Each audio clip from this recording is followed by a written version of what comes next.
Hi, everyone. Hey, welcome to the next segment in our series where we're talking to nonprofits and businesses, some of our favorites across the country, about how they've tackled this pandemic, how they've adapted, what's been working, what's not working, and how they're planning for the future. And our intent is that you can find a nugget or two within this and apply it to your own teams and your own organizations and hopefully come out even better. So to get the conversation started, I want to introduce you to two fabulous women from the United Way of Treasure Valley here in the Boise area. And that is Krista Rowland, who's the Director of Community Impact, and Brittany Rosenthal, who's the Community Engagement Manager. Hello and welcome, ladies. Hello, thanks for having us. Absolutely. Thanks for taking the time out. I know that your plates are very full these days and trying to navigate nonprofit in this time. So I appreciate you both joining me. So let's get rolling. And the questions are for, either or both of you as we go forward. This is meant to just be really casual. Tell me, day one, let's go back 6-8 weeks or so ago, maybe a little bit more, when we all sort of, had a boulder drop on us and we had to scramble and figure out remote working and, how to plan for an organization to stay on track. So tell me about those first days. How did you tackle everything? I think we were fortunate to have the leader that we do have right now, Nora Carpenter, who is our president and CEO. Nora had recognized that this was probably coming and had started putting some policies in place for us to be able to work remotely from home and do so easily. And then additionally, the night that the first case had been detected, Nora sprung into action and started kind of planning some of the things that we could do to start filling some of the gaps and help to support the community. Excellent. Brittany, how did you sort of tackle day one? Yeah, it was a bit of a learning curve for me because I had worked from home before, but I hadn't ever what we call remoted in. So it was a very long day learning how to do that. I was using kind of a dinosaur of a laptop, and we eventually got it worked out so that I could use my own laptop. But again, it took days. And it was helpful to have leadership who understood that the beginning was going to be a little stumbly and bumbly like that, but I felt supported in my work, and once we were connected and up and running, it was kind of like hadn't really skipped a beat. Excellent.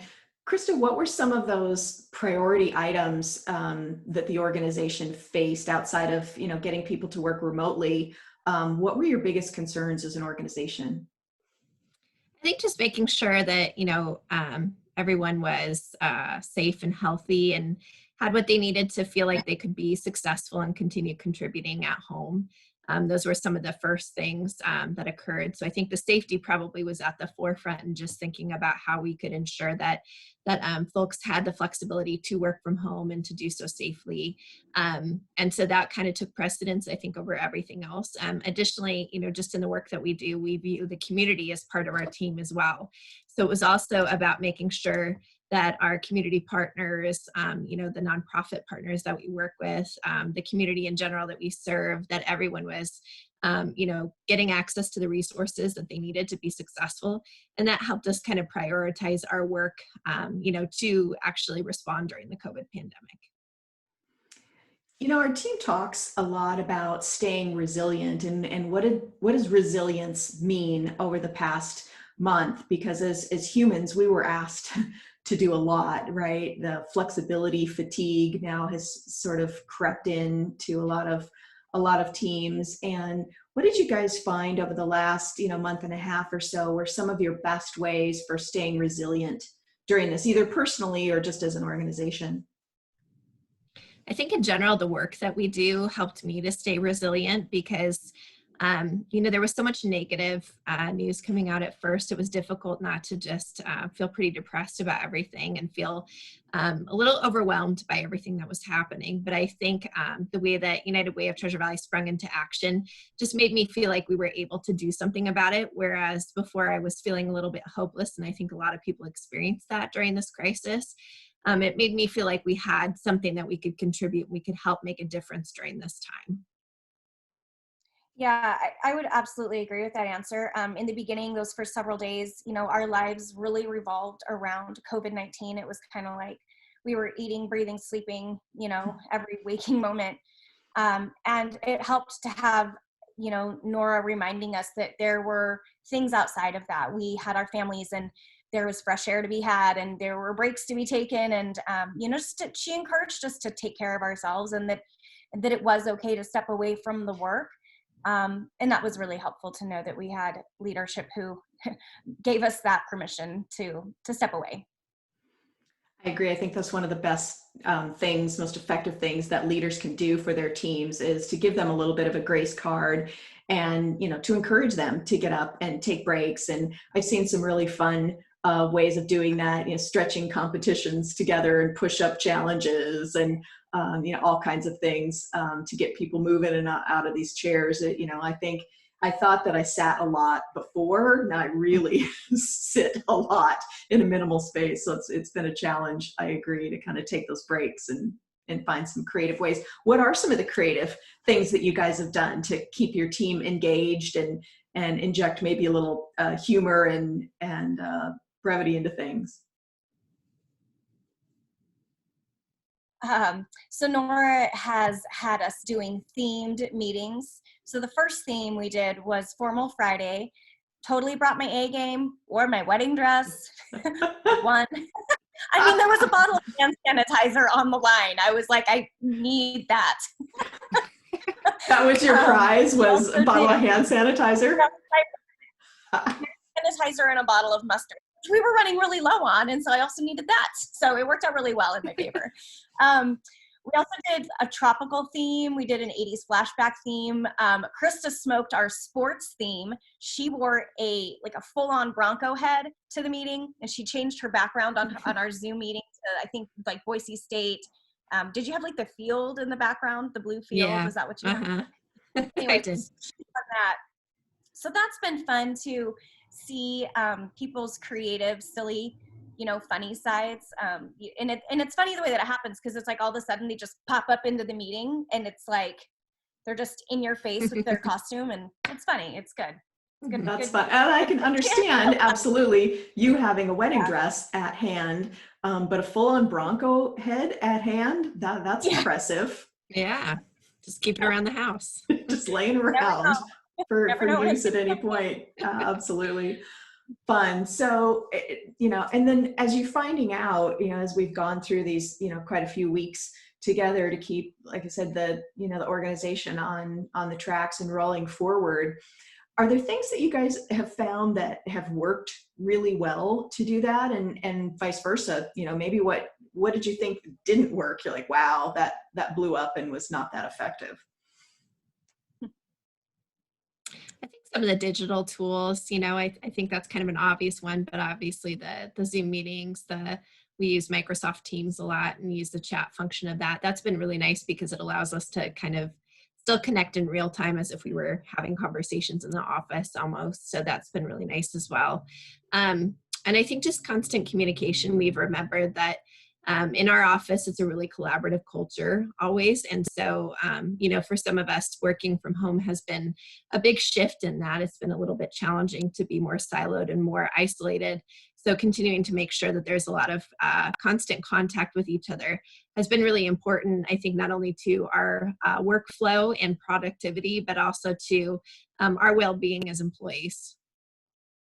And I don't think we've experienced anything that's been just outright like, wow, that was terrible and it didn't work. I think maybe one of the more confusing aspects is there's so many things scheduled on our calendars. Like there's constant shifting of meetings, and we were going to do Tuesdays and Fridays, but now we're going to do Mondays and Thursdays. And so there's like a lot of emails that are like, this is canceled and this is scheduled and this is canceled. So the influx of all of that is a little tough to navigate. I think we've all wound up in the wrong meeting a handful of times, but fortunately it's not like, it's easier than like driving to the wrong meeting. You just leave and go to the next link. But I think that's been, if that's the hardest part of this, I think we're doing okay. I would agree. That's a good thing to hear. Any surprises or positive outcomes that are starting to appear in this? You know, it's a pretty dark cloud, but I, for one, am starting to recognize in my conversations with companies that there are some good things that are likely to come from this that hopefully we can hold on to. Any thoughts there?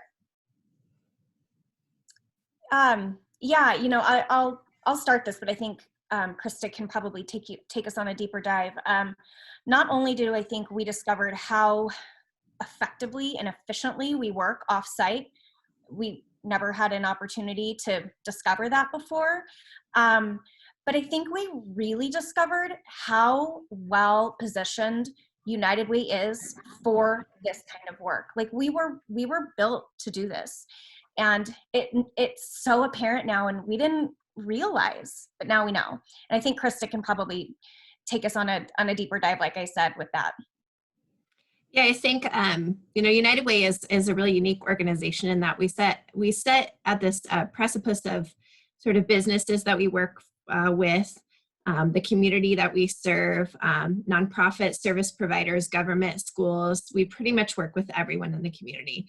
And because of our long history here and the relationships that we've built, we were able to really engage all of those networks to really be successful in some of the strategies and some of the outreach that we needed to do to effectively address needs during this time. I'd also say, as far as some of the work that we do, we think a lot about a population that we call ALICE, and ALICE stands for Asset Limited, Income Constrained, and Employed. And these folks are the working poor in our community. They're our neighbors, our friends, our families, and some of us. And these individuals were struggling before the pandemic because they often don't have enough savings. And sometimes they're something like a car repair away from having some serious financial challenges. And the pandemic, I think, has really highlighted the fact that there's a lot of people in our communities that are, struggling to make ends meet in this way. And I think, we certainly don't want folks to struggle anymore. And so that's going to be a really devastating impact, I think, of COVID-19 is the financial impacts. But the fact that I think more of our community is starting to be aware of the fact that there are a lot of people struggling in our community is a benefit. I think some of this will highlight some of the inequities that we're seeing and highlight some of the need in the community. I also think some of the strategies that we had in place as an organization, for example, the community school strategy, have been so implemental in being able to actually address need in the community and do so in a really rapid response way. The community school effectively has someone who's kind of a community school coordinator in their building, and that person is kind of responsible for really understanding the needs of the school families and having a network of partnerships in the community that can help address that and do so collaboratively with the school. So it's built on partnerships with service providers and people who hold resources that are beneficial to families. And they were able to jump into action really quickly to start serving families. And this is something that we support in the Treasure Valley. And there are around 30 community schools right now that have this strategy to address needs for families. And that's been really effective during COVID-19. Those are some powerful insights. Tell me a little bit more about that. What types of things have you been doing in the community recently? So one of the very first things we did was recognize that folks were going to need a place to really find the resources that they needed to access. A lot of people are experiencing need right now that haven't experienced it before and having to access resources they haven't had to use before. So we decided that sort of having some sort of landing spot for those folks would be really helpful. So we built a really extensive resource page that had pretty much any available resource to address COVID, need that is available on our website, and we update that daily. And so that's had a lot of resources for the community on it, which has been really useful. We helped start a grant process with the Idaho Community Foundation and the Idaho Nonprofit Center. And we're able to raise, I think, over $1 million thus far to be able to put back into the community and start a grant process. So service providers who are addressing immediate needs and working directly with the public right now are able to apply for those funds. We've done some support, some financial contributions and resources to organizations to help, for instance, homeless families be able to get housed during the pandemic in a hotel. Also to help childcare centers be able to stay open or have the materials they needed, like hygiene items, to be able to operate safely.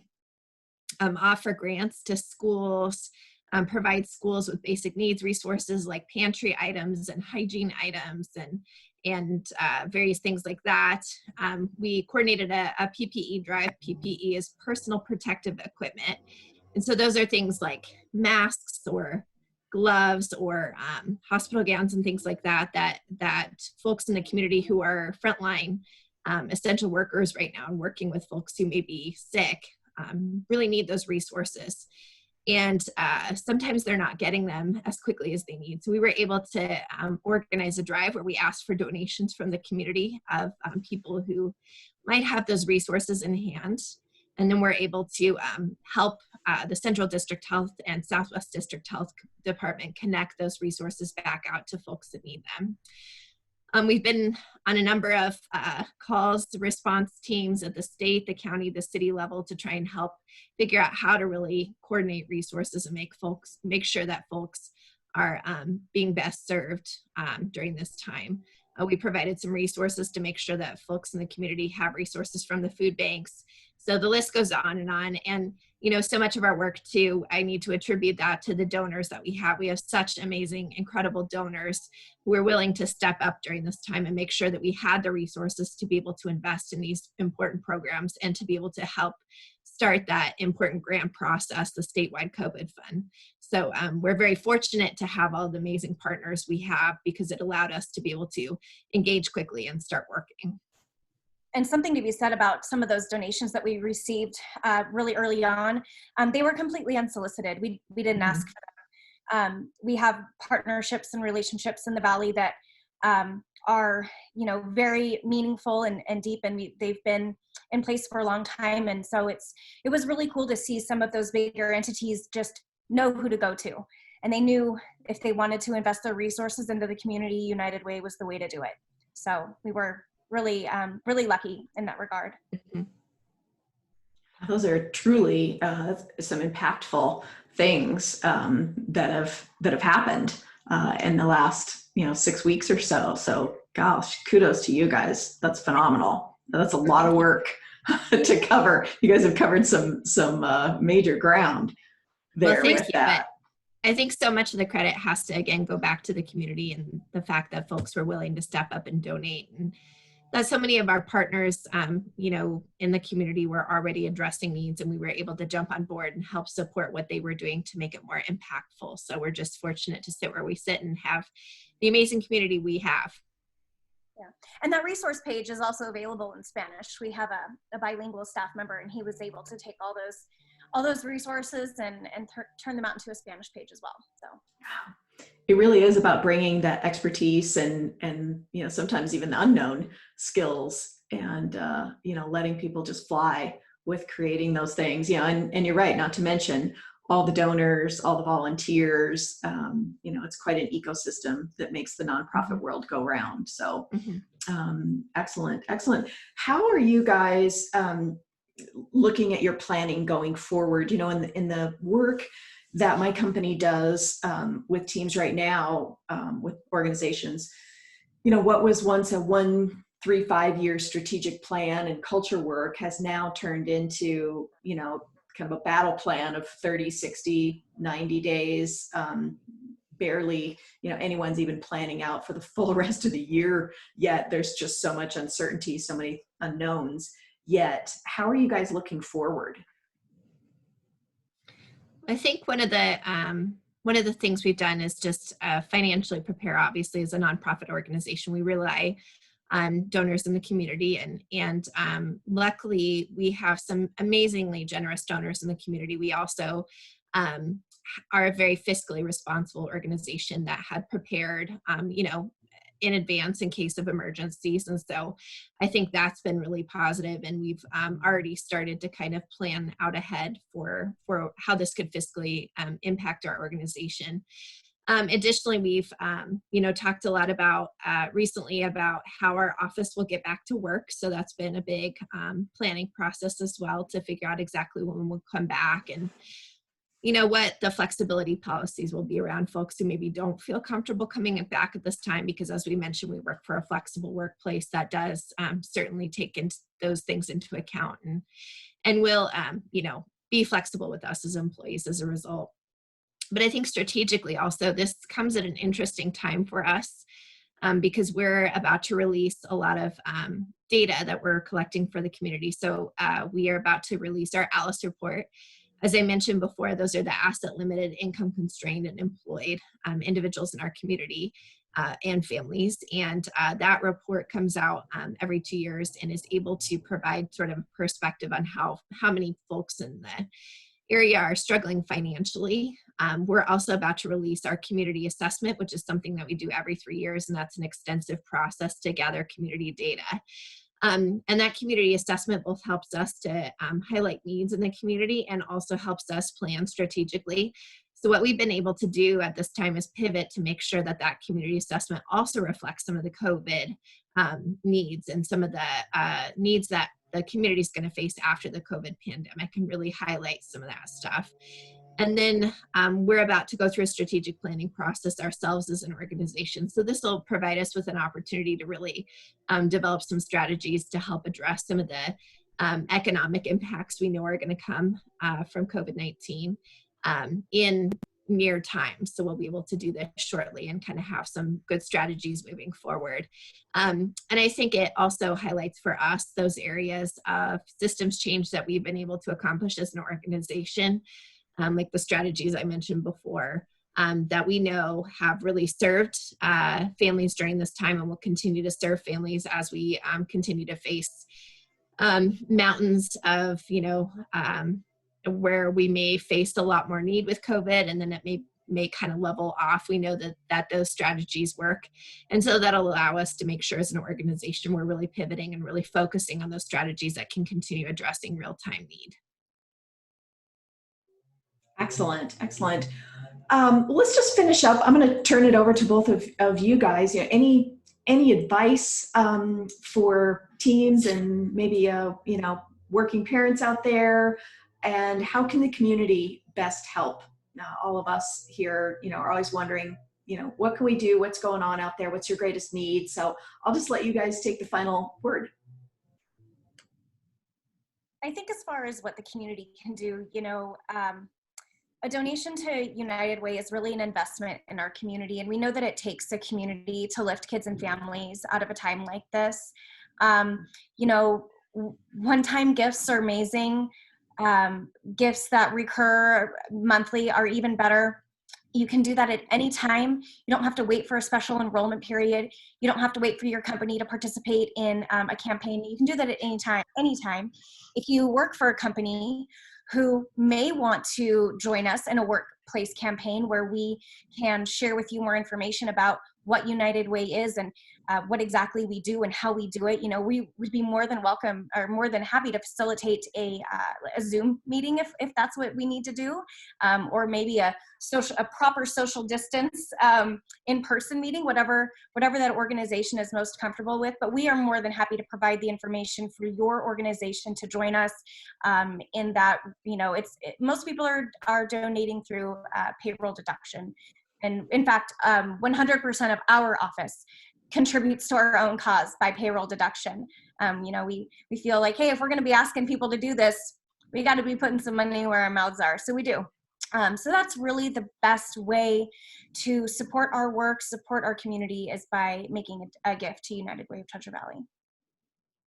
And I just jump on what Brittany said. I think in a time of crisis like this, people are feeling like they need to do something right now. And that is so important. And again, a gift to the United Way of Treasure Valley Community Fund is a great way to support the community.